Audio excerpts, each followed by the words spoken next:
ഇന്ന് ലോക പ്രഥമ ശുശ്രൂഷാ ദിനം. ജീവൻ രക്ഷിക്കുന്നതിൽ പ്രഥമ ശുശ്രൂഷയുടെ പങ്കിനെക്കുറിച്ച് അവബോധം സൃഷ്ടിക്കുക എന്ന ലക്ഷ്യത്തോടെയാണ് സെപ്റ്റംബർ മാസത്തിലെ 2ാം ശനിയാഴ്ച പ്രഥമ ശുശ്രൂഷാ ദിനം ആചരിക്കുന്നത്. പ്രഥമ ശുശ്രൂഷയ്ക്ക് ജീവൻ രക്ഷിക്കുന്നതിൽ സുപ്രധാന പങ്കുണ്ട്. അത്യാഹിതങ്ങളെ ലഘൂകരിക്കാൻ വേഗത്തിൽ നടത്തേണ്ട നടപടിയാണ് പ്രഥമ ശുശ്രൂഷ.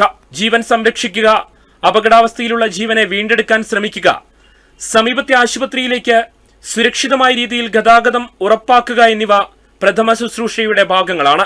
നമ്മുടെ ബന്ധുക്കൾ അല്ലെങ്കിൽ നമ്മുടെ കൂട്ടുകാർ പെട്ടെന്ന് ഒരു ഫംഗ്ഷന് അല്ലെങ്കിൽ ഒരു പൊതുസ്ഥലത്ത് കുഴഞ്ഞു വീഴുകയാണെങ്കിൽ അവിടെ നമ്മളുണ്ടെങ്കിൽ നമുക്ക് എന്തൊക്കെ ചെയ്യാൻ പറ്റും, അതിനെക്കുറിച്ച് പറയുന്ന ഒരു ദിനമാണിത്. ലോക പ്രഥമ ശുശ്രൂഷ ദിനം ഓർ ഫസ്റ്റ് എയ്ഡ് ഡേ.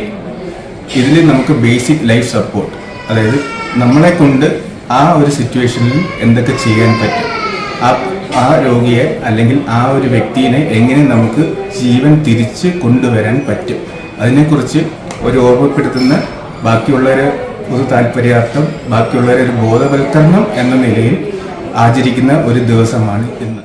ഭൂരിപക്ഷം ആളുകൾക്കും പ്രാഥമിക ശുശ്രൂഷയെക്കുറിച്ച് കൃത്യമായ അറിവില്ല. ബോധവൽക്കരണത്തിലൂടെയും പരിശീലനത്തിലൂടെയും ഓരോ പൗരന്മാരെയും രക്ഷകരാക്കി മാറ്റുകയാണ് ദിനാചരണത്തിന്റെ ലക്ഷ്യം. Justin Chenchattayil, Wayanad vision.